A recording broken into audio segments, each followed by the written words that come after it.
and welcome to A Star to Steer Her By, a Star Trek podcast.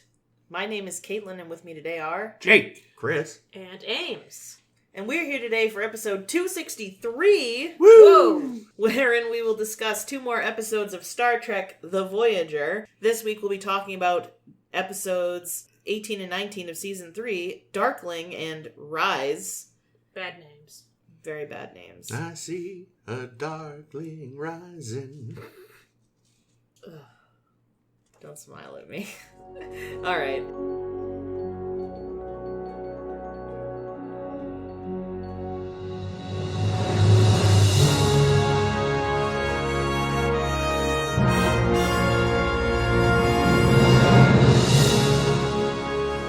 So in Darkling, Kes is considering having a new relationship, and everybody has feelings about it and won't shut the fuck up about it. No one asks Neelix. Good. Well, None of his business anymore. won't someone think of the men? But she seems to be doing pretty well for herself, and at the same time, the Doctor is trying out some new subroutines. He's been hanging out with Gandhi, Lord Byron, Socrates, and T'Pau to try to add a little something to his personality. And, people seem to have a lot of opinions about that, too. B'Elanna's like, hey, you can't just fuck around with that, you might mess something up. And wouldn't you know it, she was right. The Doctor winds up Jekyll and hiding all over the place, tries to kill the dude that he thinks Kes might be running off with, and, yeah. I'm glad he didn't actually kill the dude. I'm glad the dude was okay. Yeah. I mean, he did try to kill the dude, but...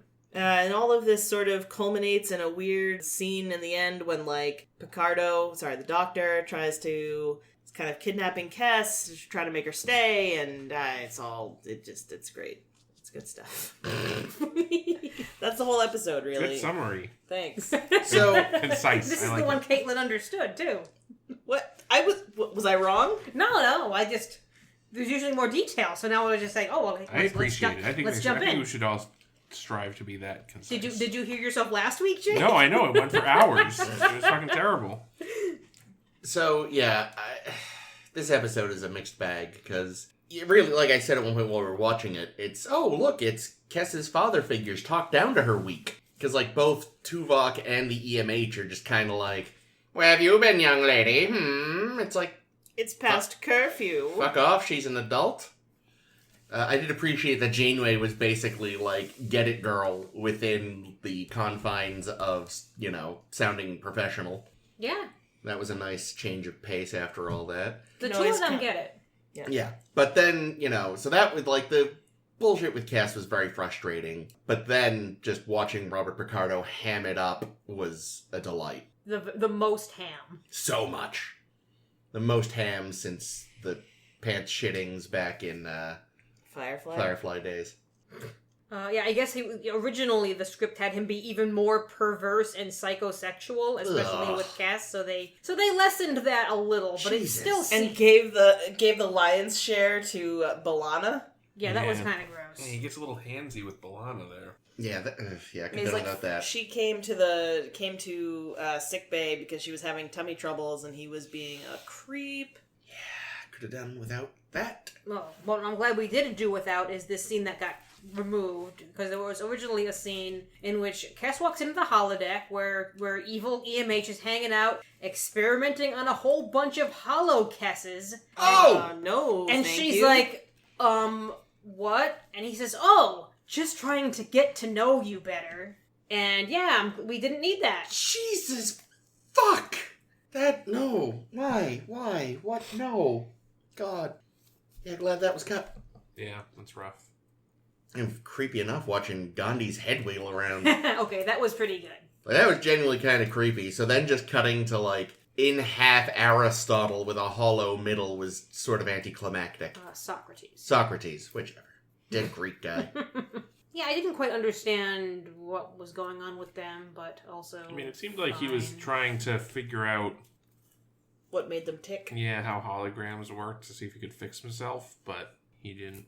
Yeah. Didn't work. He because that's not how you figure out how a program works. No. Dumb It also bastard. seemed like he was just having fun. Yeah, no, he's definitely a sick fucker. That one random woman is lucky Tom showed up because he was the one in the turbo lift? Yeah, he was gonna do horrible things and then kill her. Stop leaving the sex workers with Scotty.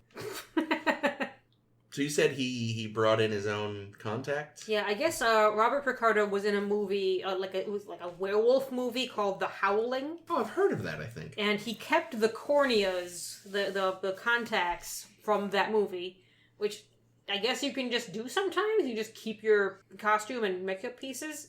Well, remember, Troy stole her wig. Did she? Where's that from? Apparently the wig she wears in Picard was one she stole from Nemesis or something. Oh, funny. And they didn't even know she had it till she was like, oh, so I've got this. It's funny because I know as I've been listening to like the Delta Flyers and stuff, like they say like they're not supposed to bring stuff off. They are not. They are really not. Like anything has to be inventoried and kept. Yeah, but there are definitely a lot of stories of like when things end. I'm sure there's some tricorders floating around. Oh, I'm sure. Things like that. Yeah. Leonard Nimoy's family just donated his ears to the Smithsonian, so those obviously went home with him. Well, there were many, many copies of ears. Yeah, and they were destroyed at the end of the day. Like, they were reusable, so... But yeah, so I guess, the contacts, and I didn't notice the teeth. Supposedly the bottom row of teeth were different. Oh, interesting. Different how? Like pointy? I didn't get a good look. Werewolfy. I hope so. But also, like, I'm sure it made him talk a little different, too, to have to, like, talk around the teeth in your mouth. I think it was maybe making his jaw jut out more. Yeah, he definitely was, like, contorting his face in an interesting way. And they gave him a different makeup treatment to make him look... And the hair. Spookier. The hair was also fluffier. Yeah. Yeah, I mean, this was really... I don't know. I don't think it was a great episode. But where does it land between this and The Enemy Within? The Enemy Within? The Evil Kirk episode. It's not as hammy as Evil But Kirk. it's just as rapey. But maybe slightly less rapey. But still rapey. A lot of rape going on in Yeah, Star very Trek. upsetting. I wish not. I would prefer no. I would also prefer no. Here is Picardo from The Howling. I will find and share this please do. picture when the time comes. That's more hair than he's ever had. True. There's actually a really great clip. I forget if I shared it with you guys, but someone said, man, I can't picture Picardo with hair. And there's a great video of him from some musical he did. Oh, wow. With just the biggest fro. And it's wild. That's true. I've seen photos of him younger, and yeah, he had very curly hair that just kind of grew out, not down. Yep. Yeah, but I enjoy EMH thoroughly. This gave him a chance to be something other than just the holodeck doctor. Yeah, the episode was nothing special, but again, watching him just be ridiculous was fun, at least. It kind of sucks, though, because this kind of weird, like, obsession with Kes stuff that happened in this episode, like, once again sort of takes us away from the sort of wholesome, friendly, collegial sort of relationship that they have and makes it more Phantom of the Opera-ish. Yeah, well, there definitely seemed to be, like, less of fatherly concern and more minor jealousy. Yeah, like, you can't leave. And it's like, no, dude, don't be into her. Stop it. Yeah, I don't know. I wonder if they were trying to go for fatherly and it just came out wrong. Who knows? It's hard to tell with this show sometimes. That's true. And if they were trying to make it like... It also seems to vary from episode to episode. Yeah, that's true. Oh, God, speaking of fucking prototype 7 of 9 jumpsuits on poor Kes this week. Well, yeah, they did. They changed up her costume. They've been dressing her so well for so long, and now it's like, here's a fucking jumpsuit that Berman probably ordered. Yeah, because you can tell there's also, like, a really stiff corset, like, sucking her in. Yeah, which, again, it does kind of look... they look like prototype versions of what they're going to put Jerry Ryan in. Well, except with Jerry Ryan, it's so much worse, because it's made out of a trash bag, and... Yeah, but it definitely feels like, it's like, oh, this is familiar. Yeah. Somehow cut tighter on her, too. Well, with an even worse corset. Like a corset where you can actually, it's so tight you can see the boning from the outside, which is bad. I love her Picard costume is way better. So much better. Well, she's old now, so she's not allowed to be. She's not allowed to be sexy, apparently. Even though she super is, she's wicked hot actually. It's always said it. I think before, I forget who about, but like I feel like so often when they stop trying to appeal to what Rick Berman thinks sexy is, the women look better. Anyway, I thought there was some interesting perspective on the Kes lifespan, because Kes is thinking about leaving, going off with her new boyfriend, Zahir, and she says, I've already lived like a third of my life. I have maybe 6 years left in me. Yeah. And I've been wondering, like, do I want to spend that all on the Voyager?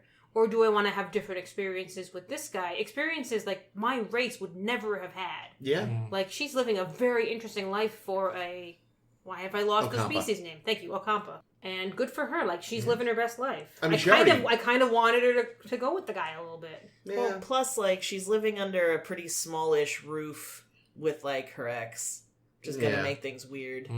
But I mean, yeah, you're right. Up to this point, she's already, even without going off with Zahir, has already done so much more than what she thought she was gonna have. Because, she was living specifically with that Ocampa colony that was ultra sheltered by the caretaker or whatever. Now she's a nurse. She's having her psychic abilities nurtured. When the episodes remember. Yeah, She's making out with pretty boys. Yeah. She's putting on jumpsuits. But yeah, no, that was interesting. I would like to have seen more of that. Her sort of contemplating the fact that, she has to think about her lifespan way differently than everyone else because it's so fucking short.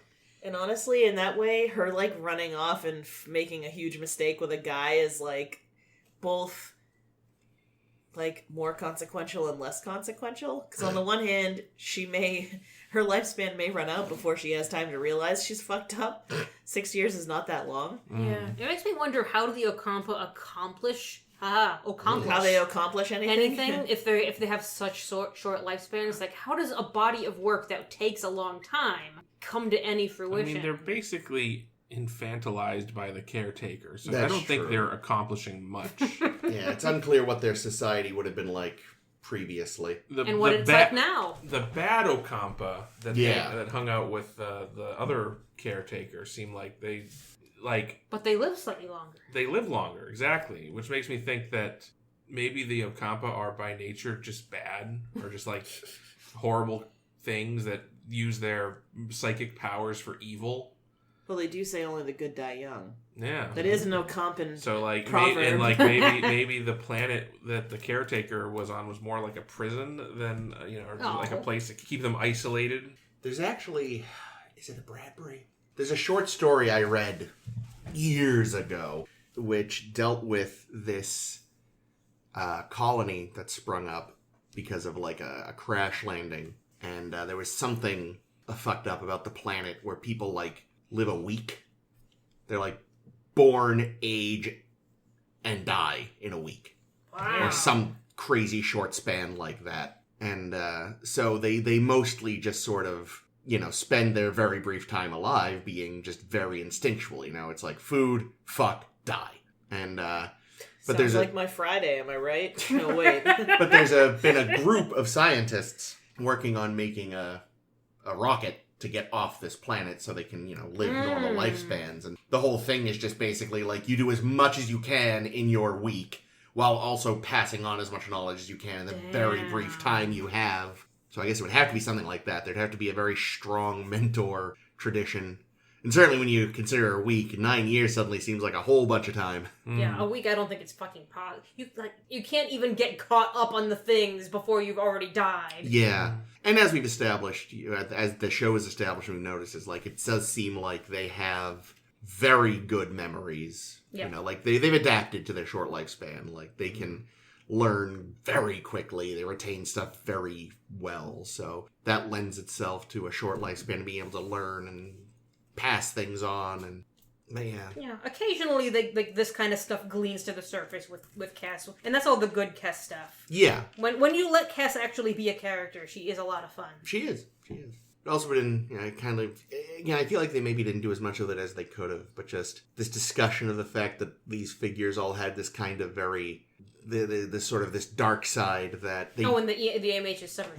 that they managed to utilize in as positive a way as they could without letting it fully overtake them. In theory, I don't know enough about these historical figures to actually be certain. Byron being super passionate.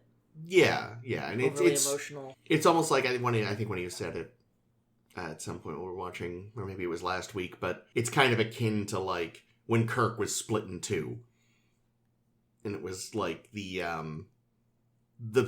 part they couldn't survive on their own. You know, the fully quote unquote good Kirk was dying. You know, or was he? Or is that the B'Elanna thing?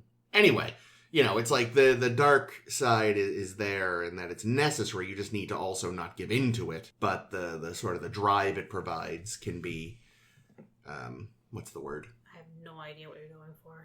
Just like that you need these sort of that if you contain your sort of impulses, you can utilize them positively, as long as you don't let them overtake you. You know, again, like a sort of a putting them towards ambition rather than being cruel. Well, that wasn't what I was going to say. No, I know, but I'm still grasping. Cass explains it better in her little monologue at the end. The doesn't like with the Doctor.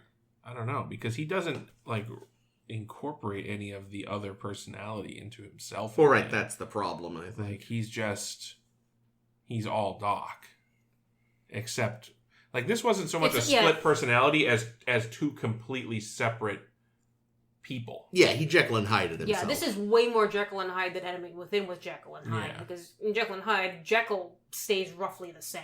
Yeah. Yeah, and they don't, true. and they also, yeah, exactly, and also like he's like the Doctor's not aware of what the other personality is doing, so like, Well, that's Jekyll and Hyde. yeah, oh yeah, Yeah. I know. I like the fuzzing effect he was getting when he'd switch.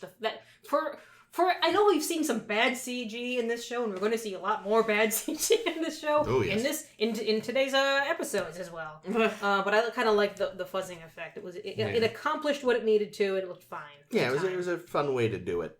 But it's interesting because, you know, it wasn't the Doctor who did these wicked things, you know, throwing a guy off a cliff, throwing Cass off a cliff and himself off a cliff, and, you know, maybe thinking about murdering that woman in the elevator.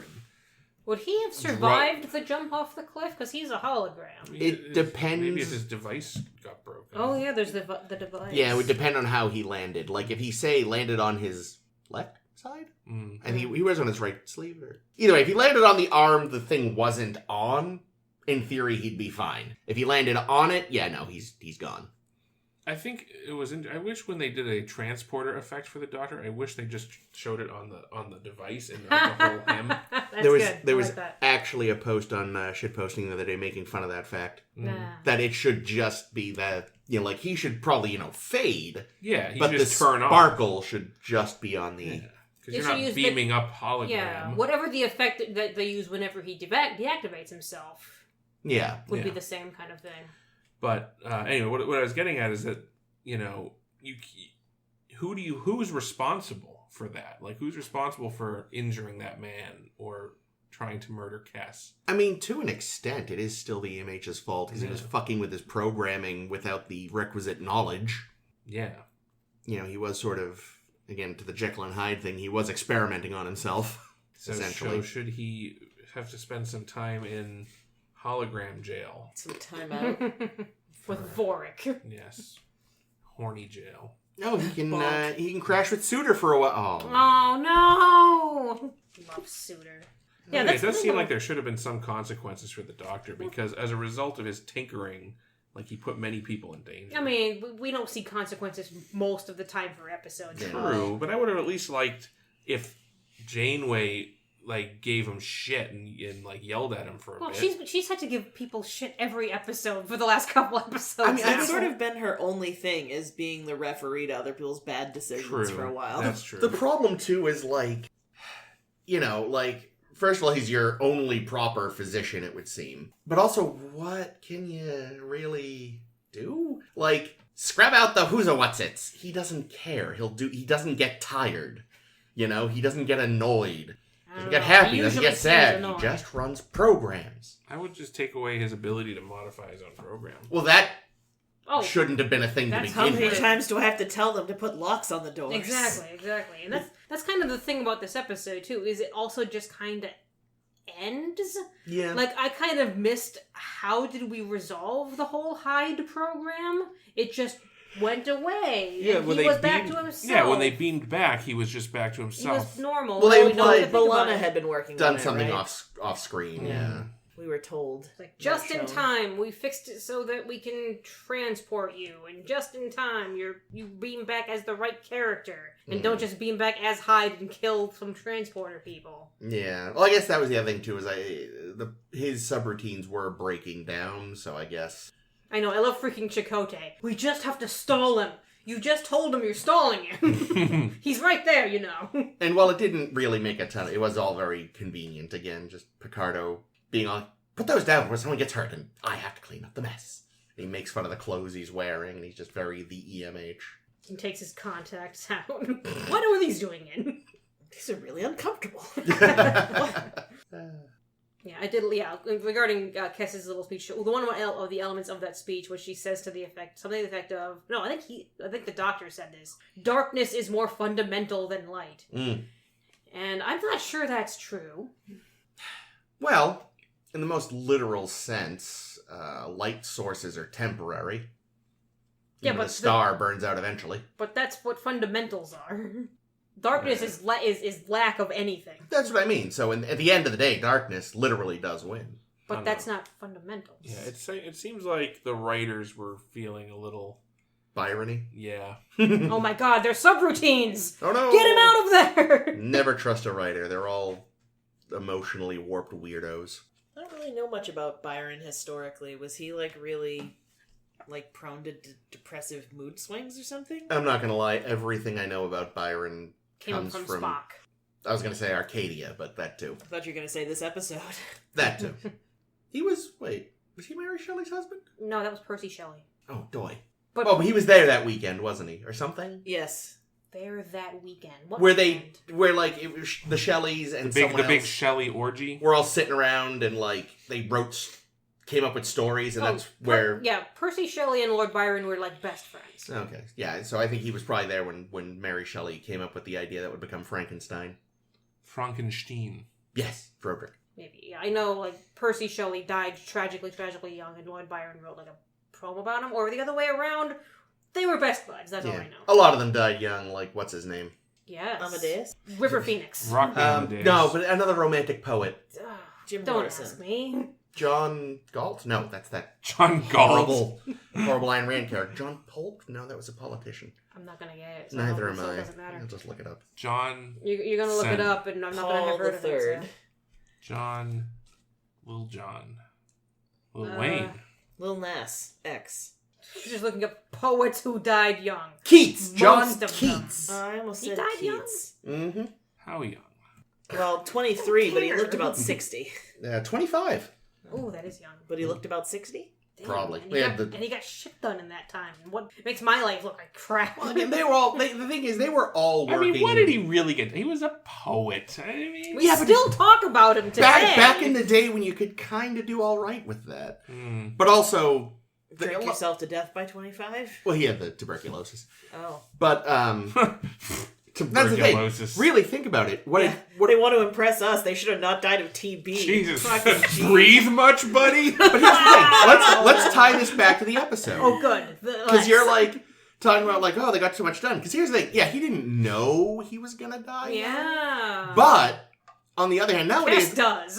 on the other hand, I think people nowadays, we all feel a little confident. We'll be fine. We live in, the 21st century. Everything's great. Back in his day, it's I don't know that I'm going to drop dead at 25 of some weird disease, but I might. I so probably I will. better, get to work. So there we go. Ocampa, romantic poets, very similar. There you go. Kes should have been a poet. Lord Byron. They should have sent a poet.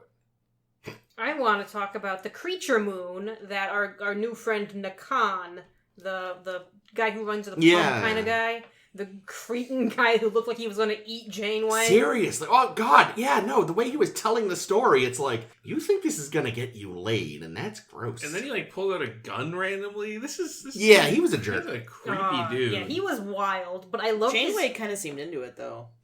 I think she was... Janeway's got a type. But I loved his creature moon story, Right? and now I want one. That's a good story. I don't know where I'd keep it. Oh, I thought you meant you wanted an episode about a creature moon, but you actually want a creature moon. I want a creature moon. That is weird but fair. There was a terrible Doctor Who episode where the moon was an egg. That was a fucking horrifically bad episode. Yeah. That's a recent What one came too, out of right? it? Was that a Capaldi? That's like 10 years ago, probably. Yeah. Maybe not 10 years. No, but Capaldi was like 6 years ago. it was a Capaldi. It was not good. Wait, was it a Capaldi or was it a late Smith? I can't remember anymore. But anyway, it was Keats. it was it was very bad. But yeah, no, I do like the idea of a creature moon. I would like to see, Prodigy can have it. They can do it. Yay! I feel like they could maybe do it kind of well. Yeah, I would give them credit enough to get that done, right? Yeah, there we go. So, Star Trek, if you're definitely listening, Season 2 Prodigy, we would like a Creature Moon episode. Rock can name it something. Yay! Yeah, and then our friend Nakan, or I forget if it's Nakan or Zahir who's telling us, like, oh yeah, you should stick around and work on such and such with us, if you don't mind taking a short detour. To which Janeway says, short detours? Count me in! Seriously, she says, hold on. I looked up the word earlier. Keats. No, not Keats. Sometimes she feels as... Fuck, hold on. Sometimes she feels as fuck. As Sometimes she feels like a nut. Sometimes you don't. peripatetic as them. Now, what did we learn that means? Traveling from place to place, in particular working or based in various places for relatively short periods. Huh. Army brat? It can also apparently mean Aristotelian. Aristotelian? Don't know why. Doesn't say. Yeah, I think these people were kind of interesting. The McCall and how they kind of just go find things and then report back and say, hey, I went this way and I found this. Yeah, it feels like they were going for kind of like almost like a space Romani, because they were the something travelers and. But they stick to themselves. It's not 1-to-1, but there seems to be like maybe that was the jumping off point. I was getting some kind of Okona vibes off that guy. Yeah, okay, I can feel that. A little bit, yeah. You definitely feel like he was a big player. Yeah. But he's got like a girl in every port, and then when Cass is like, "Can I go with you?" He's like, I'm gonna jump off this cliff real quick. But you only live to 9? Okay. I can put up with that. Here's the thing, though. One important thing he didn't have that Okana did was everyone in the episode fawning over him and telling us how great he was. That's true. Yeah. Like, Tess was totally into him. But aside from that, it wasn't like, Tom wasn't breathlessly telling Harry what a cool dude this dude was. Well, that's because everybody was too busy chastising Kes for considering making her own decisions and having a romance. True. Yeah, this episode also showed and didn't tell how cool this guy was. True. Mm. Which it doesn't do often. Yeah, it was pretty lame when he got pushed off that cliff, am I right? Well, it was by an EMH fulfilling its full holographic potential. Which, again, it would have been great if he said that and then, like, turned one of his hands into a weapon or something. I mean, he made a cloak for himself. He did. And I despite what the EMH thinks, I thought it looked comfy. He looked comfy. Did he have to program that cloak? He must have. Well, yeah. Maybe he summoned it from the holodeck. EMH. Evil Mr. Hyde. Mr. Enigma. Ugh. More like E-Ligma. E-Ligma? Ligma balls.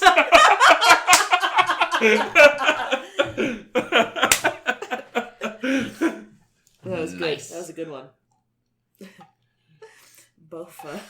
Anything Bofa else teased before they keep going in this before path? they keep going on this path, I like that we got to see T'Pau. I know we brought up T'Pau last week because T'Pau was on Jake's best Vulcans list. And she had the hat. She had her hat. They were told how she was very unorthodox in the way she went about her logic. Apparently. Ooh, fun.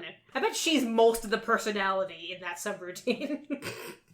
Because it's a Vulcan without the restrained emotion. So True, and they are. Oh boy. Well, we saw Gandhi be a little bit pushy and rude. That's because he didn't like Byron, which, fair enough. He was probably a jerk. He shoved Neelix out of the way and said, "Wait, I have more things I need to say." Gandhi, what are you doing? Yeah, shoving Neelix out of the way. Speaking of shoving Neelix out of the way. We move on to Rise. I believe so. Okay. We'll help you through this one, Caitlin.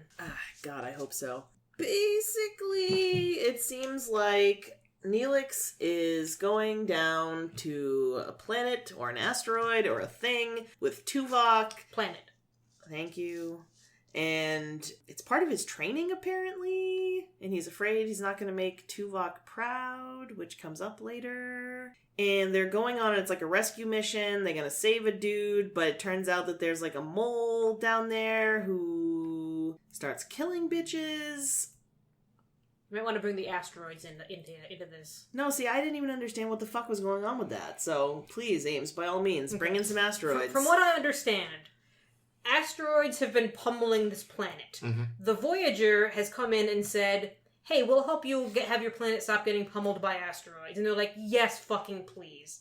And as they look into these asteroids, they realize they're actually man-made artificial things that what are they called? The Itanian Order, an expansionist alien race who wants to take over everything in the area, is sending in so that after the planet has been decimated by asteroids, they can just swoop in and say, we control the thing now. Which is actually a pretty good method. But to be honest here, did they really need to, like, manufacture robot asteroids with electronics inside? They could have just done what they do in The Expanse. Yeah, Well- it feels like if you have a tractor beam technology, it'd be pretty easy just to throw asteroids. To grab a real rock. Well, I Yeah. think Throw part it of at it, 'em. though, was they wanted to build them so that...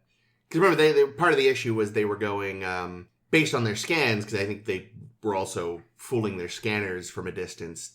It's like, we don't get it. They should just be completely disintegrating when we shoot them like this. They were, stuffing alloy into them so they would not break up as easily. It's still a bit, like, it'd be easier to just chuck an existing rock at them, but then we wouldn't have, Well, yeah, and it's also said that, like, they weren't expecting the Voyager to be there. Yeah. So if the Voyager weren't there, there would have been nothing to break up, try to break up the rocks. Well, I think they had mentioned that they had actually taken down a few on their own before Voyager showed up, but again, they had the issue of not fracturing properly. But they had run out of Bruce Willis's and songs by Aerosmith. Yeah. So they needed some backup. Yep. But yeah, so that was the sort of impetus, and then... I just felt like so much shit was going on in this episode. There was a murder mystery out of nowhere. Yeah, There was a lot of things happening this episode. there was something hidden on the roof. Neelix finally called Tuvok out for always treating him like shit, which was actually... I mean, I'm not the biggest fan of Neelix, and I am a pretty big Tuvok fan, but I was still kind of jumping up and doing the old Shia LaBeouf clap for Neelix on that one. He was very right. So. Yeah. It's like, you always treat me like shit. And I'm what sick and the of it. worst part is, he's, even if he'd suspected before, he knows for certain, because they shared a brain for a few weeks. He's like, I know what you think of me. I have those memories. That's sad. Every time you were walking down the corridor and spotted me in the distance and you turned away, I remember. Poor Neelix. I hate him, but poor Neelix. Yeah. He's a good guy. I like him in this. He's great. Yeah, in he's this great is a in good this Neelix episode. episode.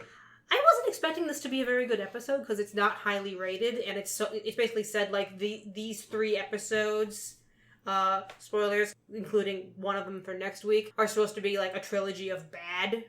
And it's like, I don't think Rise was bad. I actually kind of enjoyed some of the different elements we see in Rise. There was some pretty awful stuff, though. The Well, CG? The acting. The acting. acting, The all was bad. of the guest actors were pretty poor. Yeah, that's All true. of them. That was... It also just seemed like pretty... Well, again, this is based on me and I'm brain dead, but I feel like it was pretty convoluted. Like, Oh, yeah, a we lot never of it- actually finished the summary. Oh, yeah, so they want to get beamed out, but Well, yeah, so- they can't because...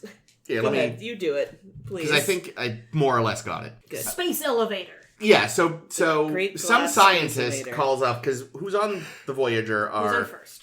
Actually, I'm going to steal Yeah. this. Find the vocab. We never learned the ambassador's name. Okay, good. That's what I was looking for. So the ambassador and this guy Sklar are on the ship Good during the name. beginning when it is when they're trying to figure out what's going on, and then there's a call from this scientist. Batum. Thank you. Batum, who's like, I know something about these asteroids, and so they send a shuttle, but it crashes, and it's I fucking hate when We that lost happens. another shuttle. yes. Jesus Christ, Voyager. Well, this one was intact enough that Yeah, maybe they were able to can tractor it fix- off the they can surface and fix her it. up. It's a fixer-upper. But yeah, so Neelix and Tuvok wind up on the surface with this scientist and Sklar, and Neelix spots an orbital tether, and he's like, I can probably fix that and get us up there. There's a crazy... Orbital tether's like a big elevator. Yeah, space elevator kind of thing. And yeah, they're on that. They get it working well enough that it starts going up. Yeah, that's when the scientist is poisoned and dies. Whoops. But he's trying to get to the roof in the meantime, and Neelix is like, I don't think it's just because he's delusional, and that's when he calls out Tuvok, and they get up there. Tuvok's like, I don't give a fuck what you think, sit down and fly this plane. Yeah, and then then this Neelix, elevator, and Neelix is like, F you, go bitch. fuck yourself. I'm the only one that knows how to drive this thing, and if you don't let me go up there, we're not going anywhere. And Tuvok's like, fuck. And he finds the data pad, but then Sklar goes up, because it turned out Sklar was a mole for the invaders. And he fucking chucks Tuvok Yep. off the side. Yep, but he managed to catch himself. Good. Obviously. I mean, for all we know, Vulcans can fly. Yeah, those ears. I've seen everything, but I've never seen a Vulcan fly. And Sklar goes back, and there's a bit of a fight, and he gets his head thumped again. Ouch. But he's awake enough to let Tuvok in. Tuvok Oh, and the shoves best fucking Sklar scene. off of the set, and Sklar turns into a terrible cartoon and falls in a way that defies all physics. Oh boy. It was good. They get back to the ship. Best fight and CG I've seen Oh, in yeah. a long time. They managed to ward off the alien ship because of the data they had from the scientists. We found the whole mole situation. And then Tuvok and Neelix have an almost Bones and Spock-style argument about Vulcans needing to get the last word in. It was a cute ending. Yeah. So, the guest stars were all so bad. Really I don't bad. know Real why bad. we needed. So we also meet up with Lilius, this minor woman Who knows? who's just there and contributes almost nothing. She's maybe sort of a romantic interest for Neelix. Like, this is Neelix's moving on episode. It's weird. She was someone with... Basically, I think she was there so that Neelix could have touching conversations about his sister. Yeah. Which was a very nice conversation. It was. It was a little shoehorned in this episode, but I still liked the scene. I think it's because just the writers couldn't comprehend the idea of him having that discussion with another man, so they had to introduce a woman. I wouldn't be surprised. Oh, yeah, I wasn't kidding. That's probably, honestly, it's like, hey, he can't talk to that other guy about that. It's gotta be a lady. And rather than just making the character a lady, they added another character. Yeah, because when we find Vadim is with some guy. We never learned much about the guy Vadim was with. I think he was one of the miners, they said. Sure. We never learned his name or much of his personality, except that he doesn't want to go up on the roof. Thanks, guy. I mean, who can blame him? Now, how did Vadim know there was something on the roof? He put it there. Vadim did? Didn't he? I thought Sklar did. No, Vadim put it there. Oh. Because Vadim figured Oh, that out was what the up. evidence. Yeah. That Yeah. was he hid the evidence on the roof. I get Yeah, it. to keep it safe. Yeah, and I as missed he's this. dying, he's like, the roof is on fire. And Tuvok's like, we don't need no water. Why did he just keister it? What? Do you see how big that was? God damn it. I mean, Vadim was a pretty big guy. I bet he could take Well, it. here's the thing. We don't know You. anything about this species' anuses. That's true. We don't. Why? We know far too little, I would say, about this. Far too I little. mean, they had scrotum seam chins. They sure did. Yeah, Yep. their makeup wasn't The whole great. face. Their makeup, actually, of all things, reminded me of Mummenschanz. What's that? It's this, I think they're technically still around, but they're this weird Northern European sort of mime-ish troupe. I know them because they're in an early episode of The Muppet Show. Okay. And they have this one of the many things they do in that episode is they have this weird sort of, these strange clay faces that they keep, like... Okay, yes, I have seen You've these seen that? things. Yes, I Yeah, have. Yeah, And yeah. some of it, like, Now we have to share this on the Facebook. their makeup, it was reminiscent of one of the sort of designs that the Mummenschanz molded into these masks during the sequence. Mm-hmm. So I was very hung up on that. I was hung up on the very poor acting. Oh, so. yeah, no, like... Yeah, it was real bad. Yeah, every time one of the extras spoke, Yeah, it was just like, what is happening? Slore was fucking terrible. But I think, Ethan Phillips and Tim Russ, they both did well enough on their own, and in their interactions especially, that it outweighed it by the end for me. I was like, you know what, fine. Yeah. But, and I guess especially when Neelix finally just just called Tuvok out on his bullshit. Yeah, That was great. You'd think I'd be done with the, it's kind of an odd couple thing. Neelix and Tuvok just don't get each other, and they're so on opposite sides of this teeter-totter. But this episode, I think, treats it in a new way that I think is interesting, so I was there for it. Well, yeah, because it's not just treated as this sort of comedic back and forth thing. It's like he finally just comes out and is like, what the hell, dude? Like, fuck. And it was interesting, too, like, I felt like some of the most sympathetic and empathetic I've ever felt with Neelix, because he's basically like, yeah, I took your shit for a long time, because I know you're smarter than me, and so I took it. Sad. But, like, now, I just think you're missing out, because you don't have all the feelings. Yeah. And, for once, I kind of know more than you, and I think that bugs you. Not that he said that, but I think that might have been part of it. For Tuvok, I mean. He was a little annoyed that Neelix had one up on him. Yeah. Petty bitch. Tuvok, not Neelix. Yes, I should. I did sort of love the weird design inside the elevator. These very chunky TOS, like, just big, bright plastic buttons. Yeah. And also just good old-fashioned, like, valves and wheels. It was delicious. It was a very tactile ship, which is, because even when it seems like all the alien races they come across just have LCARs just in their own language now. So it was nice to see something that was just very analog. See, you just said that, and all I could think of was Ryan George. Oh, a very tactile ship. I love him. I know. Same. Who? Yeah, you've seen the pitch meeting guy? Yeah. That guy. Yeah. Oh, okay. He just has a very interesting delivery of lines sometimes. And he's a lot of fun. He is. I also thought the whole space elevator. What do we call the thing? Orbital tether. Orbital tether. A Wonka Vader. Tell me more about what was the idea with this orbital tether? Like, where does it go? It goes to space. It just goes and it just hovers up there. Yeah, because there's been a lot of like it wouldn't be built like that, but because because of the rocket equation, it takes a shitload of fuel to get a rocket into space. So people have theorized that you could put something in space, like a space station. That was tethered to the Earth and then pull shit up. Is that the thing we see in the first couple episodes of Foundation?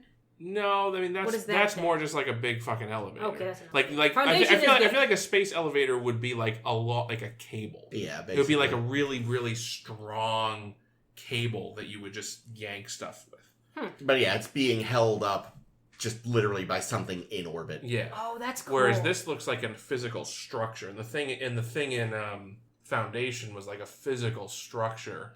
Yeah. Okay, I understand. So basically the idea is whatever the thing it's tethered to in orbit has exactly the same revolution as the rotation of the planet. It would be in like a geosynchronous orbit. Yeah, and then you could... That's cool. Incredibly complex. Oh, yeah. But ultimately the idea is that, if you had something like that, you could yank stuff up just like with a motor. Yeah. Just pull stuff through, through the atmosphere without having to use a rocket. That is fascinating. So for a mining colony, it makes a lot of sense because you're going to want to be getting a lot of heavy material into orbit. Yeah, it shows up in a lot of science fiction. There was something I was watching recently where it was like, it's how you get to space to then take a ship somewhere.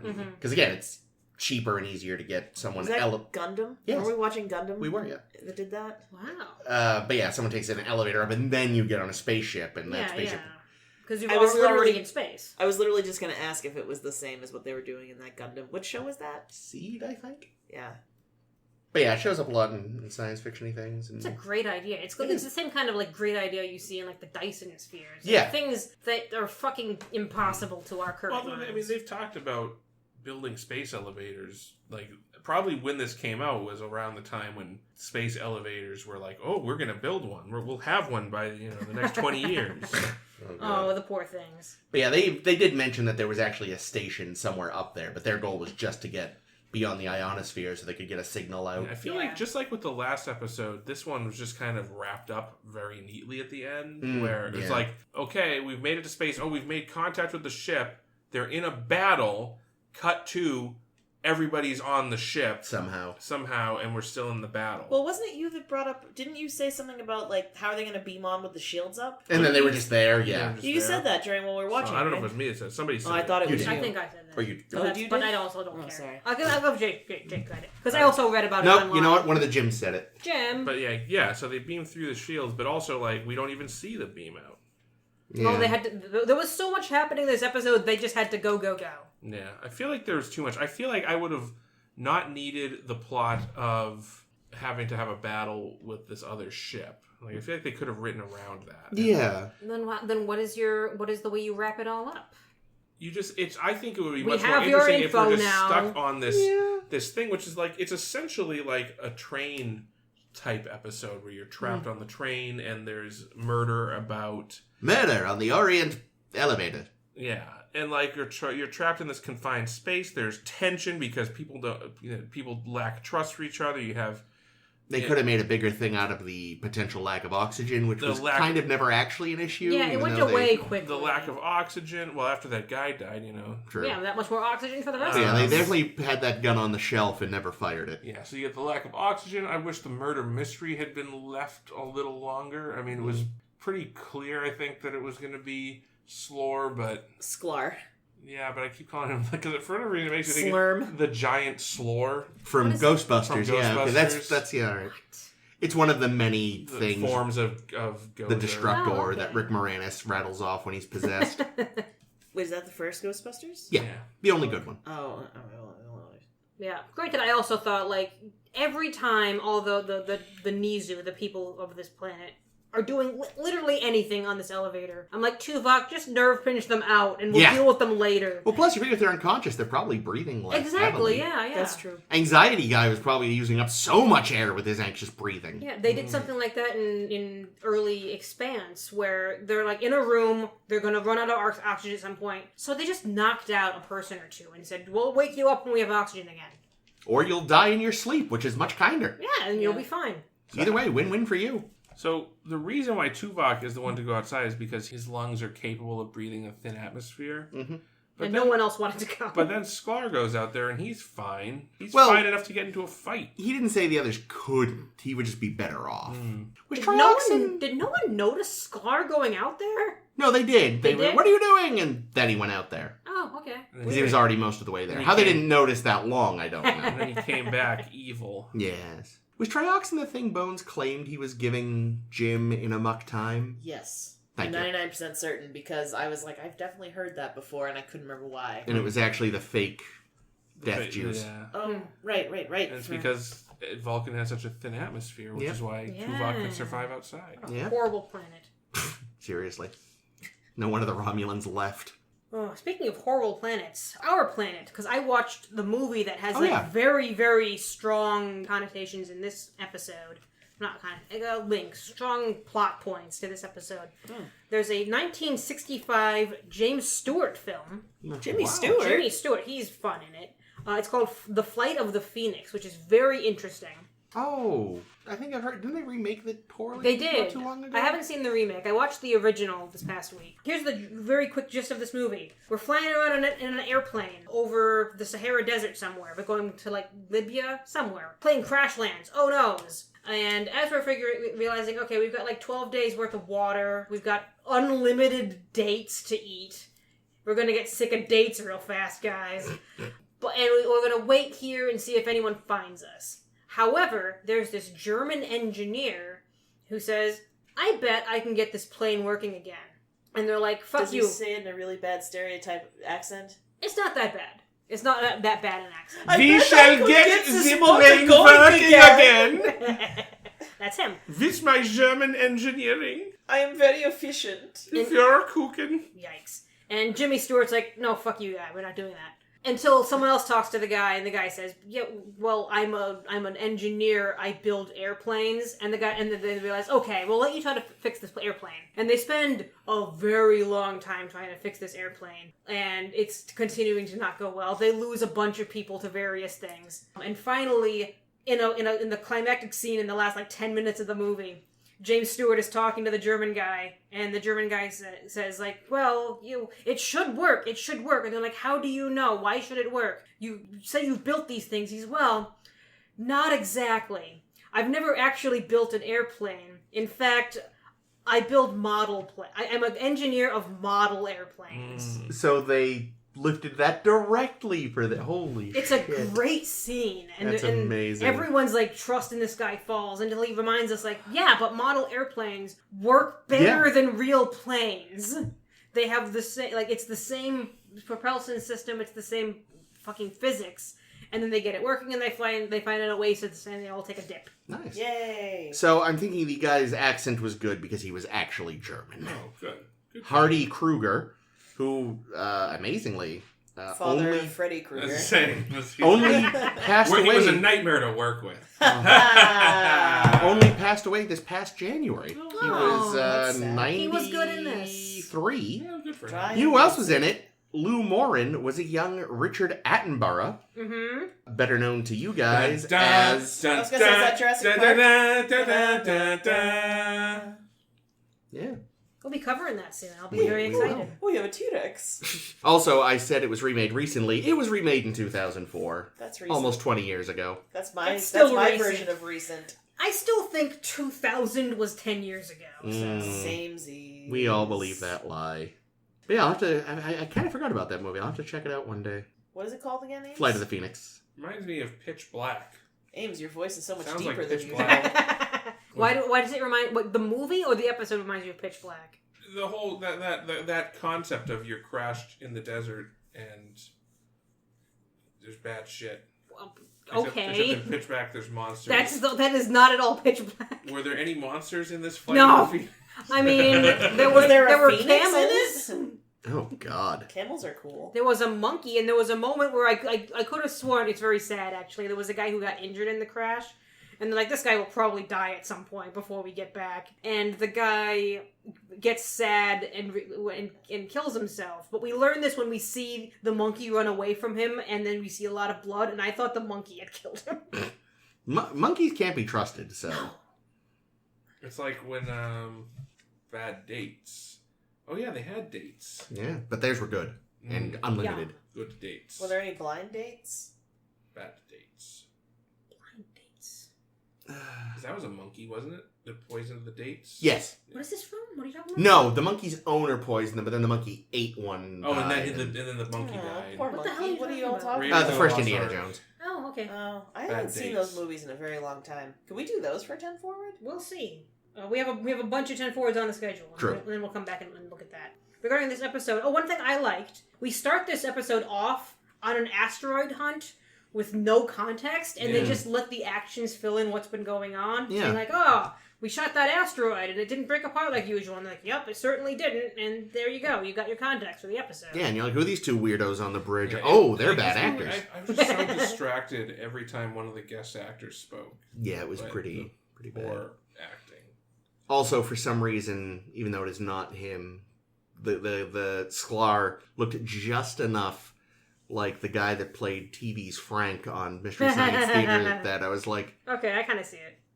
that's weird. I don't think it's him because I feel like he's a better actor. And it wasn't. I looked him up. Stevie's Frank the monkey. No, he was the guy with the white pompadour. Oh, right. Yeah, no, that's Professor Bobo you're thinking Thank of. you. Yes, Hmm. that's exactly who I was thinking of. Professor Bobo. But yeah, overall, I really actually enjoyed this. Aside from the poor acting of the guests, I enjoyed this a lot. Yeah, I didn't It's a good expect to character enjoy piece. this one, and then I did, so that was good. Yeah, again, let's make Neelix's already tragic backstory even sadder. Oh, yeah. Apparently, I picture my family every night, and I share with them something from my day, and then Ames weeps. yeah, that was so sad. Was he saying they were all dead or just his sister? They're All all of them. dead. He lost everybody. They were killed by the Plague there. That Oh, The What's his right. name? Jetrel plague. Yeah. Jetrel, that piece of shit. Keep making me feel bad for Neelix. You can feel bad for Neelix. He's, I they've developed his But character then some they more. showed me those goddamn feet. well, the makeup isn't. It wasn't a plague, it was like a bomb, wasn't it? It was like it was the Oh yeah, cascade. yeah, Oh, yeah, yeah, it was that's a- right. yeah, That's yeah. right. It was a- Cascade. Yeah. Yeah, the makeup is definitely unfortunate in many ways, but that, isn't the show's fault. They make him a literal neckbeard. Why? I also never really liked the sort of the shade of yellow they put on his, like, the side of his head and his cheeks, because it looks like it's like callous yellow, and that's always bothered me. This looks like it's jaundice. Yeah, but he's got spots. Yeah, but the spot, like the yellow behind the spots, it always just looked like a callus to me. Bothers me. I could see that. I do think the character is not served well by the makeup. I feel like that gives a kind of shitty first impression. 100%, yeah. That's a good It's point. like The hair, like too. a jokey cat monster. Yeah, exactly. And normally I would think that I would be all about a cat monster, but he's not cat-like enough. Cat in the wrong way. Yeah, I feel Kinda like like if a mermaid was the wrong way. there was the same problem with Phlox on Enterprise, because you're kind of like, yeah, he looks like he should be comic relief. Oh, is he the blowfish thing? Yeah. Yes. See, it's also kind of like the Ferengi, but they mostly are comic relief, so you kind of expect... Yeah, You kind of the expect Ferengi that. look like a joke, and that's why we couldn't take them seriously. Yeah, they wanted as us villains. Yeah, they wanted us no, to take them let's seriously. be fair. The reason why we couldn't take them seriously as villains is... But even once they stop moving around like that, you're just like, what am They I kept looking the at? hissing, though. There's a lot of more hissing in Deep Space Nine than I remembered. Like, Nog does a lot of hissing. That's true, he does. And every time I'm like, ugh. I love Nog. Didn't completely abandon it, I guess. Get your electric whips. Really, if they are frog creatures, they should ribbit. Jesus Christ. Thank God we didn't get that. You know, they're like part of the Ferengi mating process is they inflate big neck sacks like a frog. Yeah, No, it's think in their I head. think we've talked about it. I think they are still mammals. Like I'm pretty sure Oh yeah, they but give live birth. you know, it's still fun to call them frog creatures. We never see a baby one of them. I'd much That's prefer true. to imagine a tadpole with Rom's head Yes. swimming around and going, Boogie! No. Like Not kiss a Rom people. tadpole. God, I for their mother's sakes, I hope the ears are very flexible when they're born. They look pretty flexible. Anyway, speaking of ears. Oh, wow. That's the segue we're going with. Neat. Wow. Wow, wow, wow. Wow, wow, All wow. right. Wow. So we've talked about Ferengi before. This week we're going to talk about, for our Blogtivity Corner, another alien race and who our favorites are. This week is Romulan week, because last week was Vulcan week, and the two go hand in hand. Romulans. We see a lot of Romulans so far. Yeah, in there's this way show. more Romulans to pick through than Vulcans. Yeah, my list was very tricky. Because also, like, I don't know if there's any Romulans who I specifically, like, love, but there are a lot whom I really like. So it made them all kind of tie. So I have a very tricky list. I just chose the ones that I could remember that I didn't hate. Which, yes, means the one from season 1 of Picard was not on my list. Oh, well, Greasy I think looking I'll motherfucker. let you go first then, because you seem to remember who you want to talk about. Yeah, aside from his slightly oversized front teeth, I thought he was cute. It was greasy. Very greasy. So, my favorite Romulans are the first one we ever meet, Mark Leonard's Yay! Romulan. We might have been friends and under other different circumstances. I liked that. Mark Leonard is always wonderful. Number 2 is, what the hell is his name? Vreenak? Oh God, It's a Rena! fake. It's a fake! Yes! Just because it's a Well- fake. You know what screen cap you need. I already have it, so Exactly. He's just so, like, at the beginning, he's so arrogant. He's so, like, just lording it over the Federation, because he's like, yeah, I'm in good with the Dominion, bitches. And then, of course... Good try with the synthetic Romulan ale. You're close, but you're not quite there. Well, actually, it's a little better than I thought at first. This Unlike guy. this fucking rod, it's a fake. So he's great, and I know this probably doesn't count, but I'm using it anyway, which is Troy Yes, as a Romulan. I was thinking about Troy Romulan too. Troy, because it is the best of being a Romulan, and it's also some of the best of Troy that we get, and therefore it is worthy of mention. I agree. don't I was know. very highly considering Troy. Nice. Well, good. I'm glad. She was one of my first thoughts, but I was like, yeah, I'll give her an honorable Well, I mention. was all last week. I was like, do you think I can say Amanda? I mean, I know she's not Vulcan, but she's had a little Vulcan in her. She's Am I right? Vulkish. That's funny. She doesn't look Druish. I can go. Go. Alright, so my top 3 Romulans are Admiral Jirok Yes, good. I'm glad you said Jurok. from The Defector. Oh yeah. You know, our friend who was a patriot but thought that his government was going to do something horrible, so ended up betraying his government. And And they betrayed the fuck out of him back. yeah, so and probably killed his family. Oh, Definitely. So yeah, so pour one out for Jarok and his family. I'm gonna go with Toreth, the commander. I had to look up the name, so I don't even know if I'm pronouncing it right, but who was the commander of the Warbird in Face of the Enemy. Yep, she's a good one. Because like she and Troy having a sass off, love it. Yeah, because she was shrewd. She was taking no shits. She knew that she could smell a rat. Mm-hmm. Mm-hmm. And then when it came down to it, she killed the guy that betrayed her, and would have killed Troy as well. Although she probably then got home and was killed, because Yeah. at the end of the day, they did get that defector out. You didn't scheme enough. You're toast. Oof. So she did end up doing a goof, but I liked her, and she and her sparring with Troy was great. Yeah. How are there any Romulans left if they kill all the ones that fuck up their schemes? That's what I'd like to know. Someone schemes to make more Romulans, obviously. I see. And then my last one's going to be Bokra. Yay! Geordi's friend from that's a good the enemy. pick. Who they were they're trapped on injured together. Galorndon Core together. Oh, I love that. It's a good pick. Yeah. And they were enemies at first and then became friends. Frenemies. And like they learned how to live with each other. Meanwhile, on the ship, Worf was denying medical care to another. It is his right. His body, to say his choice. so. I know, but he was a piece of shit. Well, so was the guy. Because the That's guy true. wouldn't have even taken it That's if he'd true. offered. So racism. That's what he said. It's What easy we to learned say is that once you've heard you're not going to get it. Racism is okay, but on the And- planet, In space, you have to. racism is a dish best served cold. Yes. So yeah, those are my three. All right. You want to go, Chris, or shall I go? I gotta call an audible. Alright, so definitely Mark Leonard. Okay. Mark Leonard's... Does he get a name? Not in the show. I think uncanonically he's got a show, but I forget what it is. Yeah, whatever. I'm torn, because I got another 3, and I'm not sure... Oh yeah, this was a tough pick, because Romulans are very fun. Like I said, it was easy for me because I could only remember a couple of them specifically. Alright, yeah. I'm gonna also go with Toreth. Good choice. Toreth, whatever it is. And then, Telek Ramor. Oh, I'm so glad you said him, because he was another one of my almost made the lists. No, which one's he? He was the one in the mini wormhole episode where they In Voyager? gave him letters, but it turns out he was in the past and all that. He's Yeah, such a he's good cool. guy. Yeah, was he's a very good guy. interesting. I really liked him. I was also considering Jareth, and also honorable mention to Romulan Troy. Jareth? Not Jirok. Jirok, sorry. So wait, Jareth. isn't Jareth the Labyrinth? Possibly.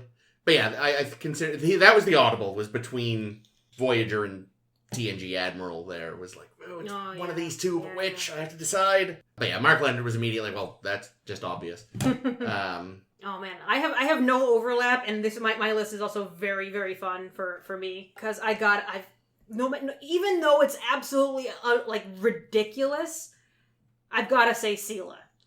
Because she schemes so hard. But she's so bad at it. But she's good. That's how Romulans are. Yeah, That's why they she's all my are favorite pretty Romulan. much. I guess They're she's the most makes her a Romulan. That makes her my favorite Romulan, because she is just so schemy, and that's excellent for her. So I have to, and also it's just also gutsy to just have that character. So fun for me. Meaning, because it's played by Denise Because Crosby. it's played by Denise Crosby. Yeah. It's like, you know what we need? We need to get you back somehow. And And do they some did. weird temporal shit that makes no sense. No sense. Whatsoever. More like she was like, please make me back. I mean, that was Denise Crosby's Romulan scheme, so fucking excellent. The female Romulan commander, whom we see in the Enterprise incident. Yep, she's a good one too. Timeline says her name is Nevesa. I've also seen her name as other things, other places, because no one has agreed on her name. No name in the episode. Yep, she has no name in the Just the episode. commander. They But really her- did not name Romulans in TOS. They didn't. No, yeah, none of them. I mean, yeah, she was good. Yeah, she was She was good. horny. Yeah, she I did consider her too. had a boner for Spock. She wore the fuck out of that outfit. Had that Great chair. chair. She had that great fucking chair. Great chair. Love her. And my last one, this was really fucking hard. So I'm going to give my honorable mention to Navek, the guy who brought Troy into Face of the Enemy. Sure. Yeah. Played by our friend Scott McDonald, who was also Tosk. That guy, That's just right. because I Tosk. enjoy him a lot. But you know what? Just on the ability to scheme and just the kind of interesting character, Nero. Narek. No shit. I like Narek. Well, fuck. I know nice. Caitlin doesn't, but I Who's like Narek again? From season 1 of Picard. No. the Oh, chipmunk yeah, I face. don't See, if you were gonna go with anybody from Picard, you gotta go with O. Oh, it's fine. Yeah, she's... Elnor, that I think they never fucking used. Yeah, Elmore is useless. But very pretty. What I appreciate, too, is that they finally, with that, for all its potential failings, I still haven't decided how I feel about the first season. Still. Yeah, I go ahead and rewatched it. Yeah, well, we Yeah, watch it so- for our show at some point. We will, yeah. But I appreciated that they gave the Romulans culture. Exactly. Aside from just weird schemers, like we get to find out a bit more about them. Yeah, and that's kind of why I like Narek, because we see some interesting Romulan stuff come out of him. Yeah. I loved when he played with his mystery box. Mhm. I loved when he walked that labyrinth on the floor. And what was a nice touch was it all felt like you could kind of see how this probably grew out of a much earlier Vulcan culture. You know, like this was stuff they took with them when they broke away and it evolved into its own thing. Yeah, that was one of, to me at least, a definite strong suit of that, was learning a bit more about the Romulans beyond just weird schemers and it's a fake. Yeah. And I got also kind of the implication, because we see Narek talk with his sister an awful lot. Yeah. Way too much. They had A little way too much. A creepy Lannister vibe. They Kinda, really did. yeah. But I got the impression from her that he was kind of, like, looked down upon from other Romulans. Like, he was kind of a shit. Well, at the very least within their group. Like, Yeah. he was not, I think, they probably felt like he wasn't as focused on the mission. He wasn't schemey enough. Yeah, no. He no. schemed in a different way, and that's kind Yeah. of what I liked about He seemed him. to just like to fuck. That too. That too. He was pretty. I'll BTF. allow it. Also, again, no matter how you feel about Picard Season 1, check out the soundtrack. It's got some fucking beautiful music. Why are we bringing this Well, because one of the best pieces is Soji and Narek Waltz. Oh, It's I'll have to check it out. absolutely lovely. Neat. Nice that he got in there, because I kind of thought about it. I was like, maybe, so it's nice to see him there. Yeah, I just kept coming back to being like, because, I like Navek, I like Jirok, I like Bokra. But I thought I was so intrigued by Narek. In just how he was a little different for a Romulan, but also, he expanded what I thought about Romulans. Yeah. And I'll admit, part of me almost wanted to say Nero, just because Bana gives such a weird performance. I do not remember a fucking thing about But that's that more movie, Bana than Nero, really. Oh, kind yeah, of. Nero's weird. You're talking about 2009 Trek? Yeah, Yeah, he's very strange. he is. But yeah, Romulans. Yeah, Romulans. I like that we see lots of them in Picard. They do Yeah. a great job with it. Yeah, I feel like they're kind of an underappreciated. Now, here's the thing. Even though he's biologically human, would you count Shinzon as a Romulan? Because he's definitely got the scheming. Or is he a Reman? Yeah, he's I probably think more he'd be Reman- closer he's to probably more Reman. That's a than good Romulan, point. That's true. Yeah. Was Shinzon Nemesis? Yeah. Next week, top 3 Remans. Shit, only 2 have names, and one of them is Picard. What? Well, one of them's Shinzon. Yeah, Shinzon, thank you. What was I gonna say? What's the other one's name? The Viceroy? Does he have a name, or is he just the Viceroy? I only know him as the Viceroy. I just know it's what's his name under all that makeup. Well, that's not his name. No, I know. Fuck, what's his name? I don't know. Ron Perlman. Oh, Ron Perlman, yeah.